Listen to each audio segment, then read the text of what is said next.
सर्वेभ्यो नमो नमः।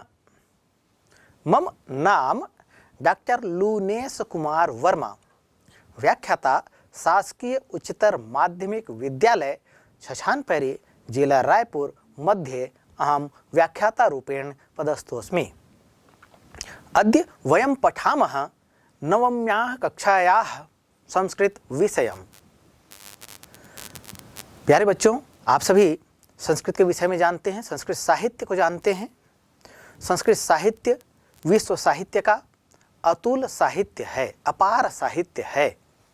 इनमें ज्ञान विज्ञान की बातें निहित हैं। न केवल ज्ञान विज्ञान की बातें अपितु नीति की बातें भी इनमें समाहित हैं। तो ऐसे ही जो नीति युक्त श्लोक कहे गए हैं, वचन कहे गए हैं, इन्हें ही नीति वचन या सुभाषित श्लोक या सुभाषित वचन भी कहा जाता है। तो आइए हम ऐसे ही नीति वचनों को आज हम अध्ययन करेंगे पाठ सुभाषितानि के माध्यम से। तो अद्य वयं पठामः सुभाषितानि। तो आइए हम सबसे पहले इस पाठ में जो सुभाषित श्लोक दिए हैं, इन श्लोकों को सुनते हैं।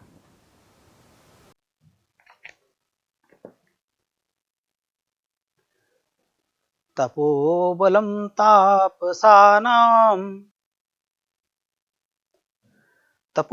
तापसानां ब्रह्म ब्रह्मविदां बलं हिंसाबलं साधूनां क्षमा गुणवतां बलम्। उद्योगे नास्ति दारिद्र्यं जपतो नास्ति पातकं मौने च कलहो नास्ति जागरिते भयम्। विद्या विवादाय धनं मदाय शक्तिः परेषां परिपीडनाय।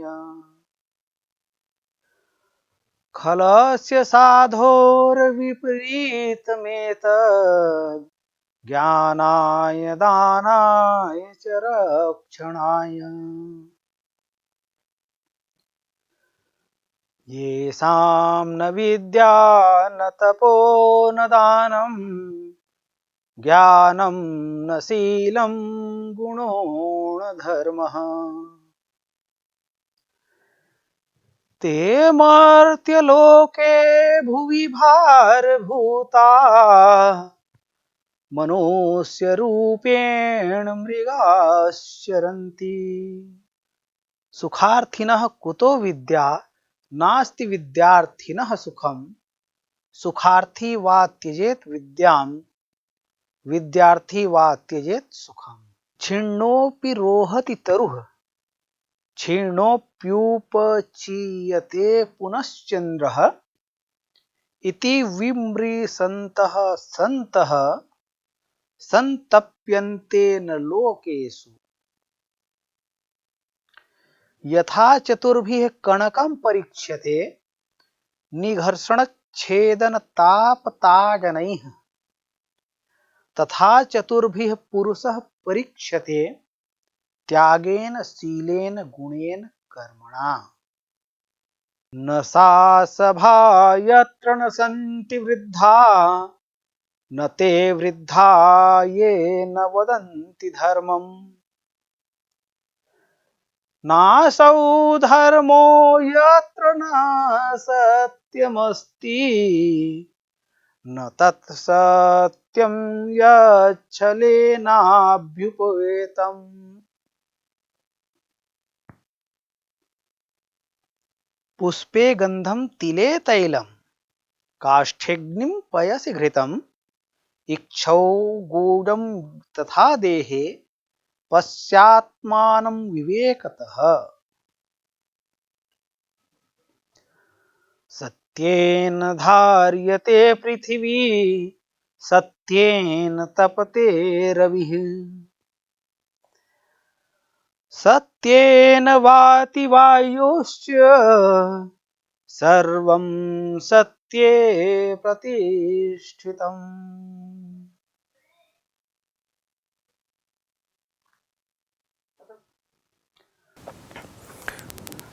प्यारे बच्चों, अभी हमने पाठ सुभाषितानि को भली भांति सुना और अब आइए हम इन्हें क्रमशः एक एक श्लोक करके इनके अर्थ को, इनके भाव को समझते हैं और साथ ही साथ जो व्याकरणिक तत्व इन श्लोकों में हैं उन्हें भी हम समझने का प्रयास करते हैं।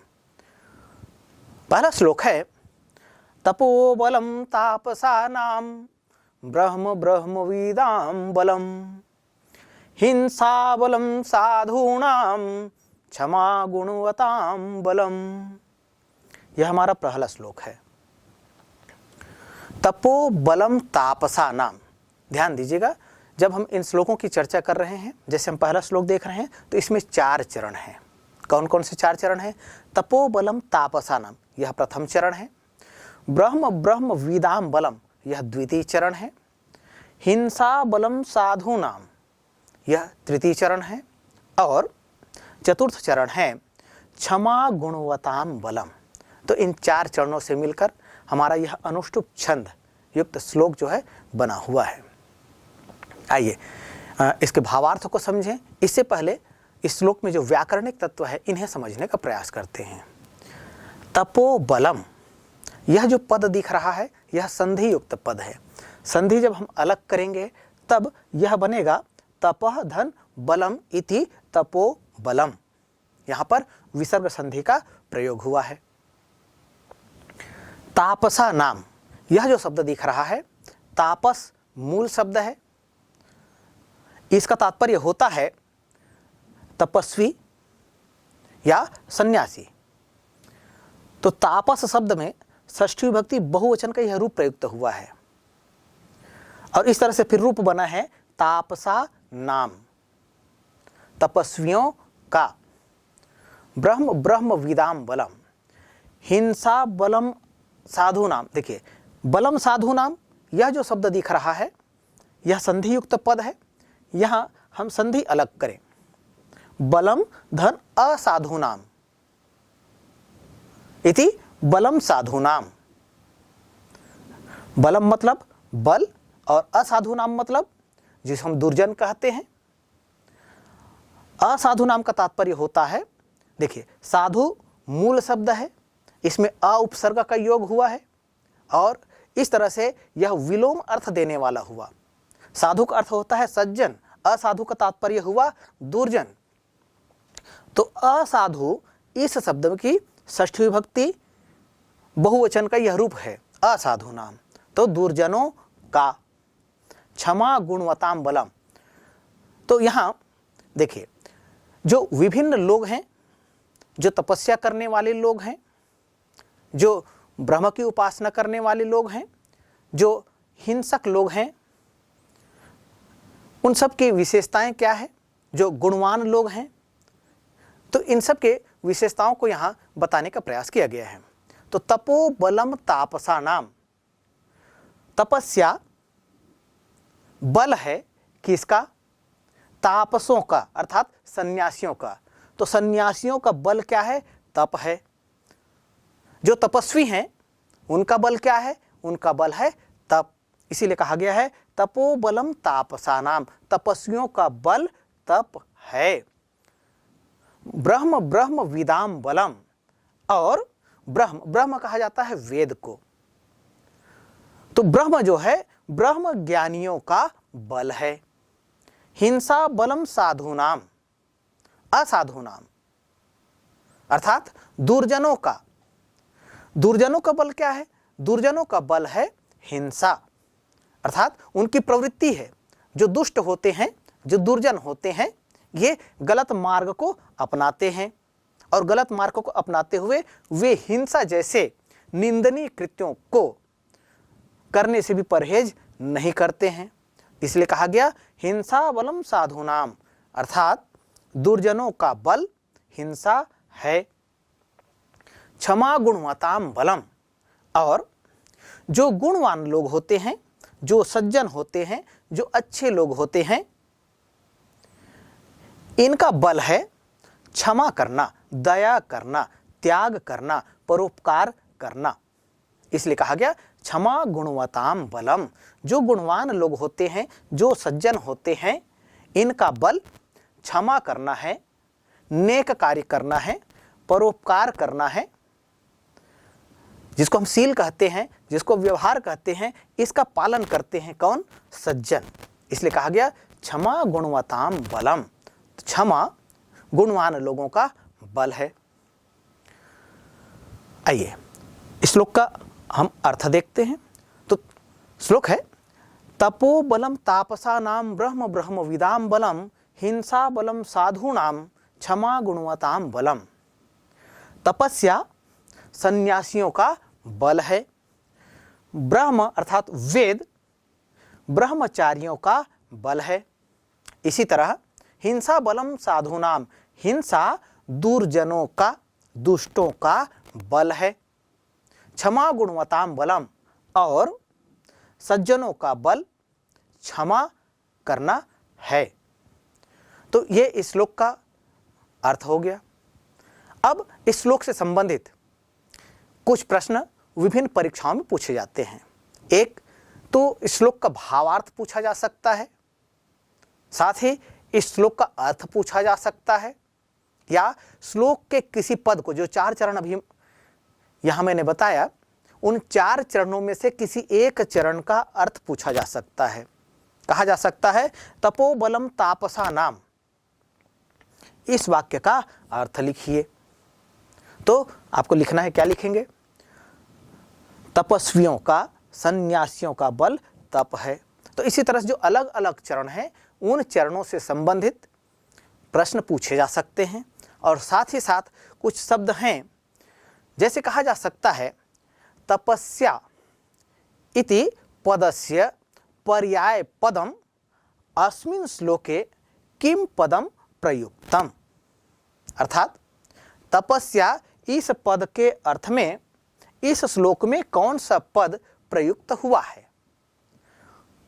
तो तपस्या इति पदस्य पर्याय पदम अस्मिन् श्लोके प्रयुक्त पदम अस्ति तपः। अर्थात तपस्या के अर्थ में तप, इस शब्द का प्रयोग इस श्लोक में हुआ है। ऐसा आप इसका उत्तर दे सकते हैं।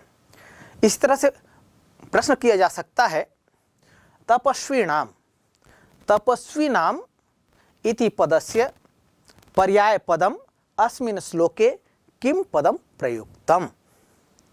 तो तपस्वी के अर्थ में कौन सा पद का प्रयोग हुआ है? यहाँ तापस शब्द का प्रयोग हुआ है।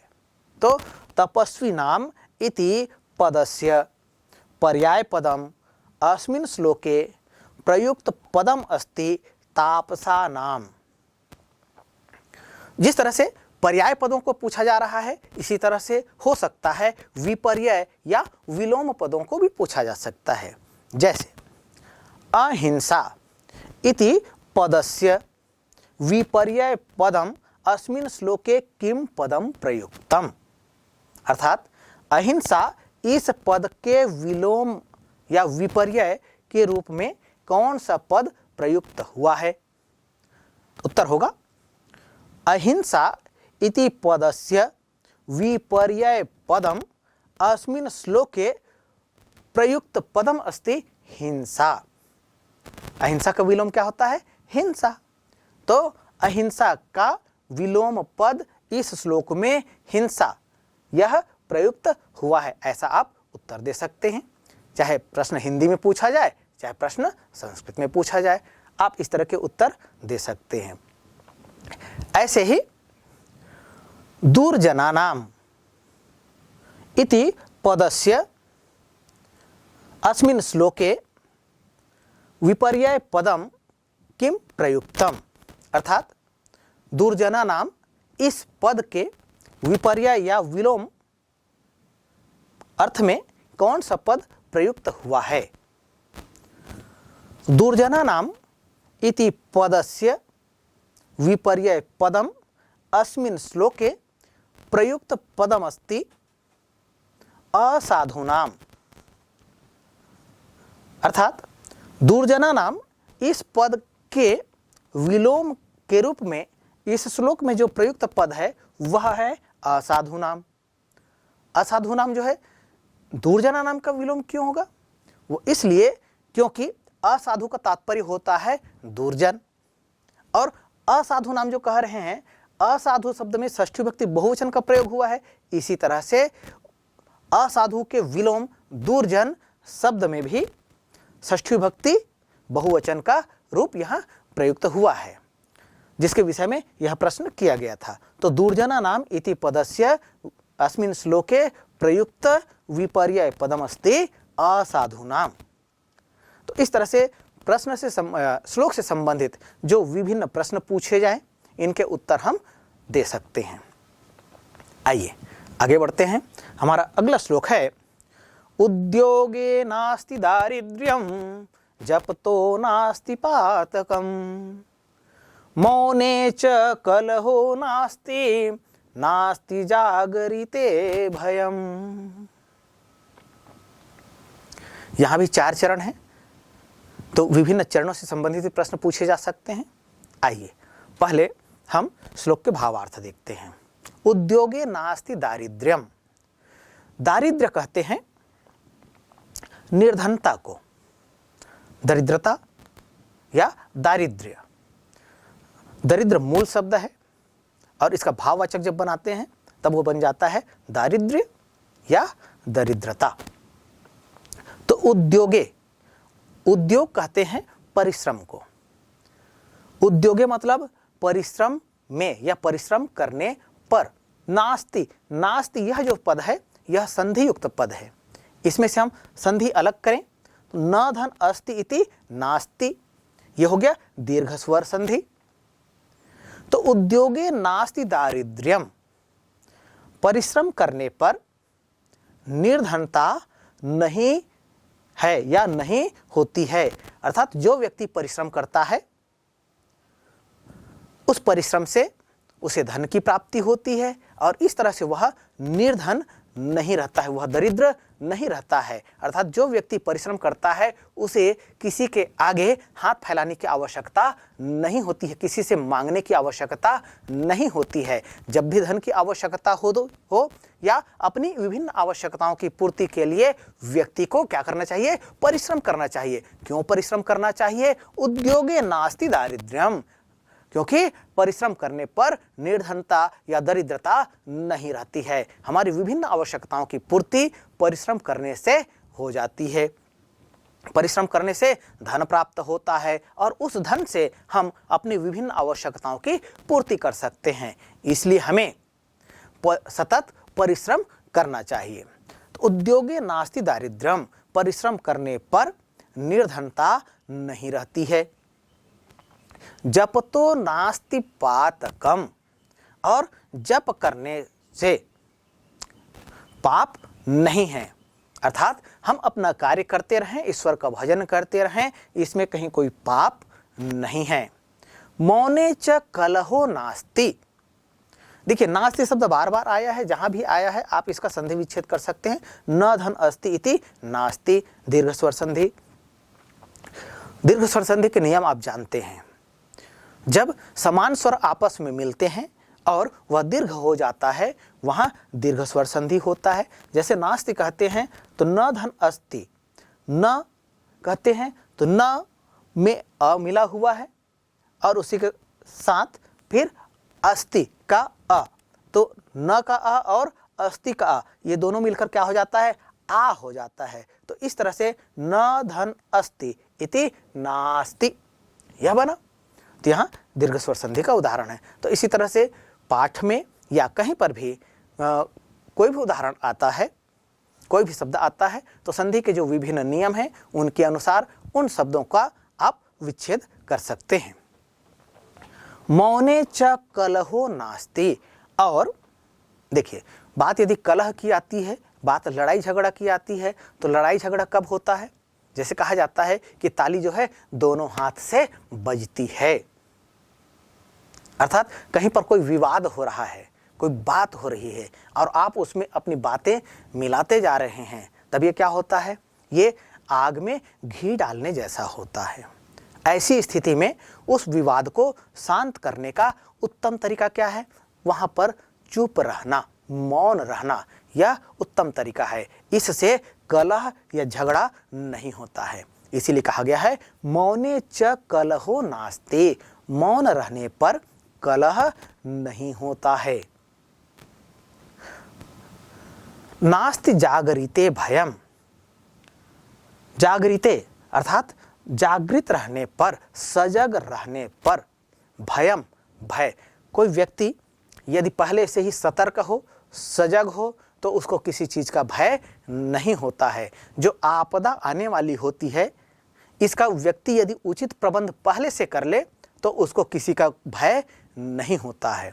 इसीलिए कहा गया नास्ति जागरिते भयम, अर्थात जागृते, जागृत रहने पर या जागते रहने पर, जागते रहने का मतलब सतर्क रहने पर भय नहीं होता है। तो उद्योगे नास्ति दारिद्र्यम जपतो नास्ति पातकम मौने च कलहो नास्ते नास्ति जागृते भयम। इस श्लोक का अर्थ होता है परिश्रम करने पर निर्धनता नहीं है, जप करने से पाप नहीं है, मौन अर्थात चुपचाप रहने पर कलह या झगड़ा नहीं है, और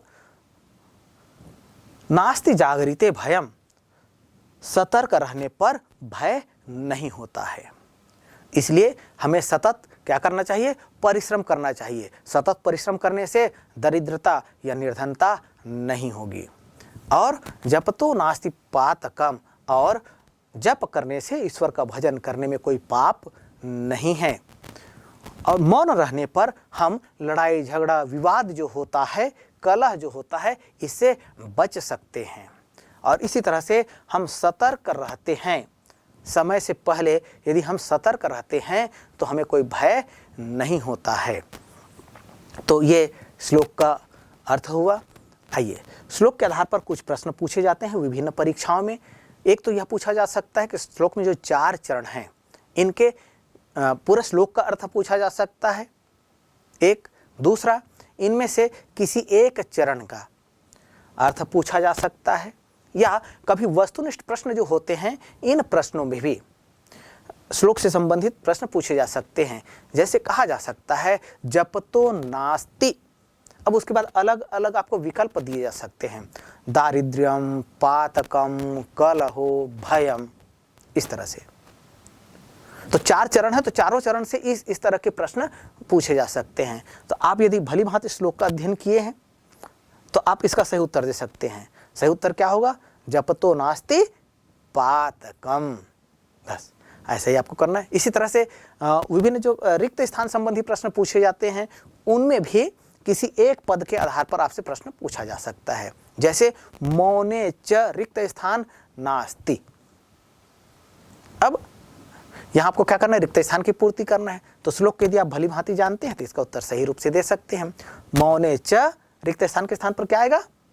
बिल्कुल सही, यहाँ पर आएगा कलहो, कलहो या कलह। कलहो नास्ति कहते हैं, यह संधि युक्त पद है। संधि यदि अलग करते हैं तो रूप बनेगा कलहो नास्ति कलह धन ना न धन अस्ति। तो कलह धन न, यहाँ पर विसर्ग संधि, और न धन अस्ति यहाँ पर दीर्घ स्वर संधि। तो मौने च रिक्त स्थान नास्ति ये लिखा हुआ है, तो यहाँ आप लिख सकते हैं कलहो भी लिख सकते हैं संधि के रूप में, या कलह भी कर सकते हैं। तो कलह कहेंगे तो ये क्या होगा? ये उसका प्रथम विभक्ति एक वचन का रूप होगा। यदि कलहो लिखते हैं तो यहाँ पर विसर्ग संधि का नियम लागू हो जाता है। वो भी कलहो लिखते हैं, यह भी सही है, और कलह यह लिखते हैं, यह भी सही होगा। तो इस तरह से परीक्षा में विभिन्न तरह के प्रश्न पूछे जा सकते हैं। कभी कभी यह भी प्रश्न पूछा जा सकता है कि परिश्रमे इति पदस्य पर्याय पदम अस्मिन् श्लोके किम पदम प्रयुक्तम।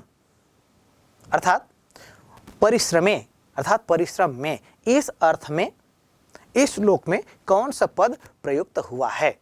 तो कौन सा पद प्रयुक्त हुआ है? उद्योग, बिल्कुल सही, उद्योगे। तो उत्तर हमको लिखना होगा परिश्रमे इति पदस्य पर्याय पदम अस्मिन् श्लोके प्रयुक्त पदम अस्ति उद्योगे। इस तरह प्रश्न पूछा जा सकता है निर्धनता। निर्धनता इति पदस्य पर्याय पदम अस्मिन् श्लोके किम पदम प्रयुक्तम। निर्धनता के अर्थ में इस श्लोक में कौन सा पद प्रयुक्त हुआ है? तो दारिद्र्यम इति पदस्य प्रयोगम निर्धनता कृते अस्मिन् श्लोके अस्ति। अर्थात दारिद्र्यम इस पद का प्रयोग जो है निर्धनता के अर्थ में इस श्लोक में हुआ है। पातकम, पातकम कहते हैं पाप को, तो इसका भी पर्याय आपको पूछा जा सकता है। साथ ही विलोम पद भी पूछा जा सकता है, जैसे निर्भयम इति पदस्य विलोम पदम वा विपर्यय पदम अस्मिन् श्लोके किम पदम प्रयुक्तम। तो निर्भयम इस पद के विलोम या विपर्यय के रूप में कौन सा पद प्रयुक्त हुआ है? उत्तर क्या होगा? भयम। बिल्कुल सही है। तो उत्तर हमको उसी भाषा में लिखना है, किस भाषा में? जिस भाषा में प्रश्न किया गया है। तो निर्भयम इति पदस्य विपर्यय पदम या विलोम पदम अस्मिन् श्लोके प्रयुक्त पदम अस्ति भयम। तो इस तरह से श्लोक से संबंधित जो विभिन्न प्रश्न पूछे जाएं, इनका उत्तर आप भली भांति दे सकते हैं। आइए आगे बढ़ते हैं। हमारा अगला श्लोक है विद्या विवादाय धनम मदाय शक्ति परेशान परिपीडनाय खलस्य साधोर विपरीतमेतद् ज्ञानाय दानाय च रक्षणाय। इस श्लोक में भी 4 चरण हैं। इन चारों चरणों से संबंधित विभिन्न प्रश्न पूछे जा सकते हैं। विद्या विवादाय, विद्या प्रथम विभक्ति, एक वचन का शब्द है, आकारांत। और विवादाय, विवाद मूल शब्द है, चतुर्थी विभक्ति, एक वचन का यह रूप है और इसका तात्पर्य होता है विवाद के लिए। तो विद्या विवादाय, ध्यान दीजिएगा, इस श्लोक का जब हम अर्थ देखते हैं तो चारों चरणों को हम देखना होगा हमें। तो विद्या विवादाय धनम मदाय शक्ति परेशान परिपीडनाय खलस्य साधोर विपरीत मेतद ज्ञानाय दानाय च रक्षणाय। ये पूरा श्लोक है। इसमें खलस्य यह जो शब्द जो तृतीय चरण में प्रयुक्त हुआ है, इसका अर्थ जो है सबसे पहले आता है। तो खलस्य विद्या विवादाय, खल कहते हैं दुष्ट को। प्रश्न पूछा जा सकता है खलस्य अर्थात दुष्टस्य, खल मतलब होता है दुष्ट या दुर्जन। तो खलस्य विद्या विवादाय, दुष्ट की विद्या या दुर्जन की विद्या जो है वो किस लिए होती है? विवादाय, विवाद के लिए होती है। और खलस्य धनम मदाय, और दुष्ट व्यक्ति का धन जो होता है वह अहंकार के लिए होता है, मद के लिए होता है। खलस्य शक्ति परेशान परिपीडनाय, और दुष्ट व्यक्ति की शक्ति जो होती है वो किस लिए होती है? परेशान परिपीडनाय, दूसरे व्यक्ति को पीड़ा देने के लिए होती है। तो इस तरह से खलस्य पद जो तृतीय चरण में आया है, इसका अर्थ जो है प्रथम और द्वितीय चरण के लिए है। तो खलस्य विद्या विवादाय, दुष्ट व्यक्ति की विद्या जो है विवाद के लिए होती है, धन जो है वो खलस्य धनम मदाय, और खल का अर्थात दुष्ट का धन जो है वो मद के लिए या अहंकार के लिए होता है। इसी तरह से खलस्य शक्ति है, दुष्ट व्यक्ति की शक्ति, परेशान परिपीडनाय, दूसरों को पीड़ा देने के लिए होता है। तो ये एक हुआ। और दूसरा माने खल की विशेषताएं क्या है, ये इतने शब्दों में बताया गया। आगे की जो पंक्ति है उनमें साधोर विपरीत मेतद, इसके विपरीत साधोह, साधोह शब्द कैसे बनता है? देखिए, साधोर विपरीत मेतद ये जो शब्द कह रहे हैं इसका हम संधि विच्छेद करें तो साधोह धन विपरीतम धन एतद, साधोह धन विपरीतम, यहाँ पर विसर्ग संधि का प्रयोग हुआ। इसी तरह से विपरीतम धन एतद, यहाँ पर व्यंजन संधि का प्रयोग हुआ। तो साधोह, साधोह शब्द कैसे बनता है? साधु मूल शब्द है। साधु शब्द के पंचमी विभक्ति और षष्ठी विभक्ति एक वचन में रूप बनता है साधोह। तो यहाँ पर जो साधोह रूप प्रयुक्त हुआ है वह पंचमी विभक्ति का नहीं है। कौन सा है? यह षष्ठी विभक्ति एक वचन का यह रूप है। और इसका तात्पर्य क्या होता है? इसका तात्पर्य होता है, साधोह का तात्पर्य होता है यहाँ पर साधु का। साधोह विपरीत मेतद। देखिए दुष्ट की क्या विशेषता है ये तो आपको ऊपर बता दिया गया। अब बताया जा रहा है कि सज्जन का जो व्यवहार है, सज्जन की जो विद्या है वो किस लिए? विपरीत मेतद। विपरीत है, किसके विपरीत है? दुष्ट के जो विद्या है उसके विपरीत साधोह, साधु का, साधु की जो विद्या है वो किस लिए होती है? साधोह विद्या ज्ञानाय, अर्थात साधु की विद्या जो है वह ज्ञान के लिए होती है। खलस्य विद्या किमर्थम भवति? खलस्य विद्या विवादाय भवति, अर्थात दुष्ट व्यक्ति की विद्या जो है विवाद के लिए होती है। विपरीत मेतद, इसके विपरीत साधोह विद्या ज्ञानाय, साधु की अर्थात सज्जन की जो विद्या है वो किस लिए होती है? वो ज्ञान के लिए होती है। खलस्य धनम मदाय, खल का अर्थात दुष्ट का धन जो है वो मद या अहंकार के लिए होता है। साधोह विपरीत मेतद, और सज्जन का इसके विपरीत होता है साधोह धनम दानाय, सज्जन का धन जो होता है वह दान के लिए होता है। खलस्य शक्ति है परेशान परिपीडनाय, और दुष्ट व्यक्ति की जो शक्ति होती है वो दूसरों को पीड़ा देने के लिए होती है। विपरीत मेतद, इसके विपरीत साधोह शक्ति रक्षणाय, अर्थात दुष्ट व्यक्ति की जो शक्ति होती है वो दूसरों को पीड़ा देने के लिए होती है। इसके विपरीत साधु की, सज्जन की शक्ति जो है दूसरों की रक्षा करने के लिए होती है। तो इस तरह से इस श्लोक में सज्जन की विद्या और धन और शक्ति का किस तरह से प्रयोग होता है या किस तरह से वह उसका उपयोग या दुरुपयोग करता है इसके विषय में बताया गया, और साथ ही साथ सज्जनों की प्रवृत्ति और दुष्टों की प्रवृत्ति कैसी है इसके विषय में इस श्लोक में बताया गया। तो सज्जनों की जो प्रवृत्ति है वो दुष्टों की प्रवृत्ति के विपरीत होता है। दुष्ट जो होते हैं वो दूसरों को पीड़ा देने का कार्य करते हैं, लेकिन वहीं सज्जन जो है लोगों की या प्राणियों की रक्षा करने का कार्य करते हैं।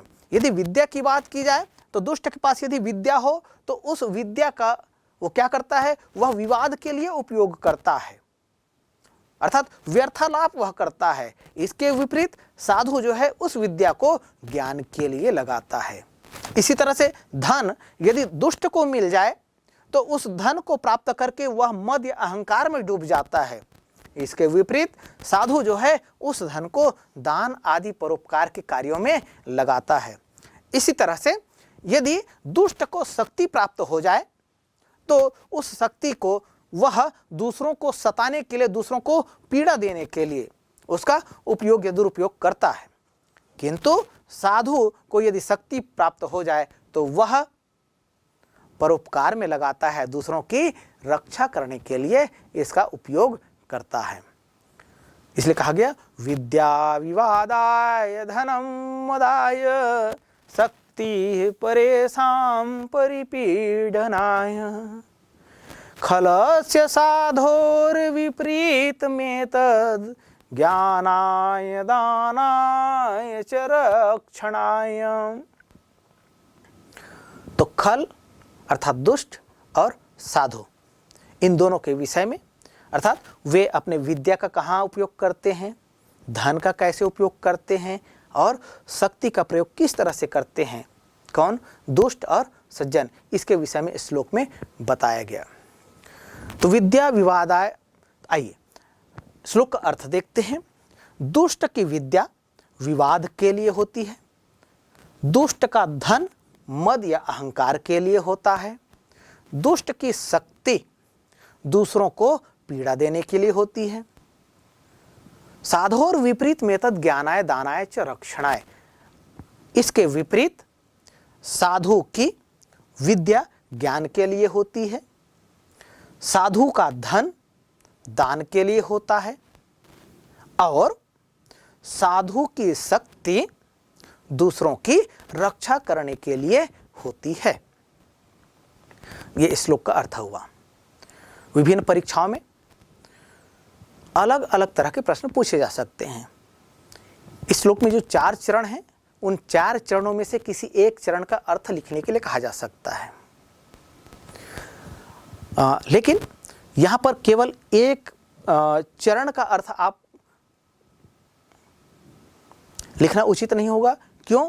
क्योंकि इस पूरे श्लोक में जो 4 चरण हैं, उनमें खल की और साधु की जो विशेषताएं हैं उसको कहा गया है। तो इस तरह से दोनों विशेषताएं, खल की विशेषताएं जो ऊपर दी गई हैं और साधु की विशेषताएं जो हैं नीचे की जो पंक्तियां हैं इनमें दिया गया है।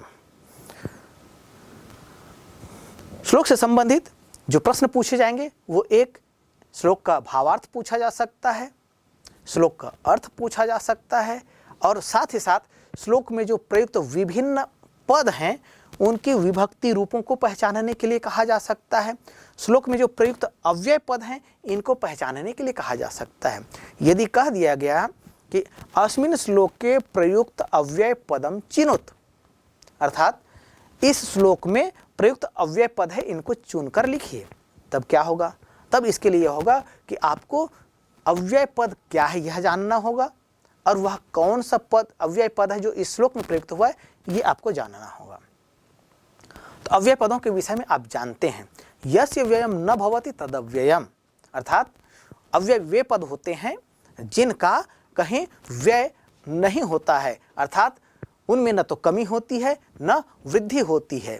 वे सदैव तीनों लिंगों में, तीनों वचनों में, तीनों पुरुषों में सदैव एक समान होते हैं। तो यहाँ हम श्लोक में देखते हैं तो च यह एक अव्यय पद है और इसका स्वरूप यथावत होता है, चाहे कहीं पर भी इसे प्रयुक्त कर लिया जाए। तो अस्मिन् श्लोके प्रयुक्त अव्यय पदम अस्ति च, इस तरह से आप इसका उत्तर लिख सकते हैं। क्योंकि अन्य जो पद हैं उनमें विभिन्न विभक्तियों का प्रयोग होता है या उनके रूप स्वरूप जो हैं वे बदलते हैं, इसलिए वे अव्यय पद नहीं है। लेकिन च का स्वरूप नहीं बदलता है, इसलिए यह क्या है? यह अव्यय पद है। इस श्लोक से संबंधित प्रश्न पूछा जा सकता है, जैसे अहंकाराय इति पदस्य पर्याय पदम अस्मिन् श्लोके किम पदम प्रयुक्तम, अर्थात अहंकाराय इस पद के अर्थ में इस श्लोक में कौन सा पद प्रयुक्त हुआ है? तो क्या होगा? आप श्लोक का अर्थ भली भांति आप समझ लिए हैं। अब तो अहंकार के लिए कौन सा पद का प्रयोग इस श्लोक में किया गया है यह पूछा जा रहा है। तो कौन सा पद है? बिल्कुल सही, मदाय। तो उत्तर आप लिख सकते हैं, अहंकाराय इति पदस्य पर्याय पदम अस्मिन् श्लोके प्रयुक्त पदम अस्ति मदाय।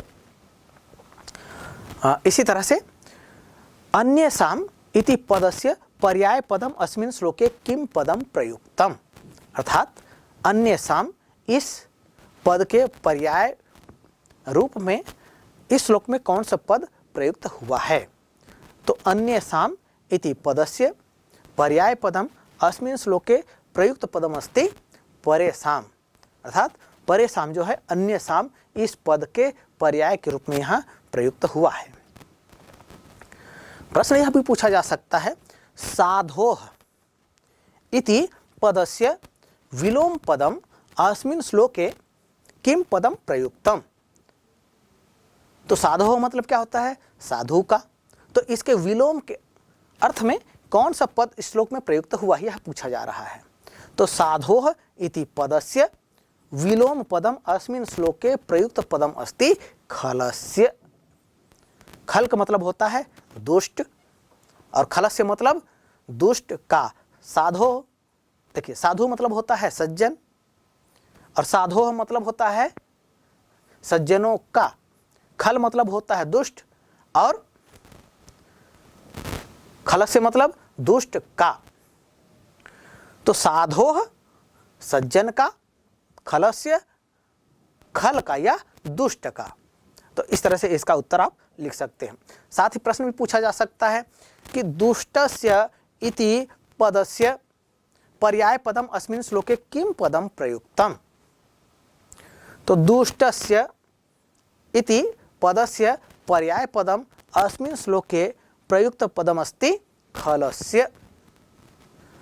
इस तरह से पूछा जा सकता है दानाय, दानाय इति पदे प्रयुक्त विभक्ति लिखत, अर्थात दानाय इस पद में कौन सी विभक्ति का प्रयोग हुआ है।